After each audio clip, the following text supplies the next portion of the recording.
ఇదేంటండి భలే ఉంది అండి. ఇదే చెప్పు. హాయ్ అండి. ఇది వచ్చి నేనైతే ఫస్ట్ టైం తింటున్నా. ఇది వేరే అక్క భీమవరం ఆమె రాజమండ్రి సైడు. ఇది మినప రొట్టె అంట, చాలా బాగుంది. దీంట్లో మినపగుళ్ళు అదే ఏమంటారు ఉద్దిపప్పు నానబెట్టేసుకొని బియ్యం రవ్వ ఉంటుంది కదా, బియ్యం రవ్వ అది కూడా ఒక 2 hours నానబెట్టేసుకొని రెండు మిక్సీ కొట్టుకొని ఇలా మందంగా మనం కళాయి ఉంటుంది కదా, అంటే దోశ పిండి కాదు మామూలు కళాయి,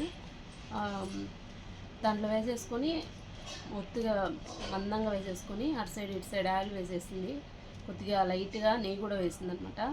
ఇలా చట్నీలు అతుకొని తింటుంటే చాలా అంటే చాలా బాగుంది. నేనైతే ఇదైతే ఫస్ట్ టైం తింటున్నా, కానీ టేస్ట్ చాలా బాగుంది. ఇద్దా బాగుంది అన్న, చూడు క్రిస్పీగా చాలా బాగుంది. మా ఆయన అయితే ఇది ఫస్ట్ టైం ఇచ్చినాడు, ఎలా చేసినారని అడుగుతున్నాడు. నేనైతే నెక్స్ట్ టైం చేస్తాను. ఇది అక్క చేసి పెట్టింది, అందుకే వీడియో తీసుకున్నాను.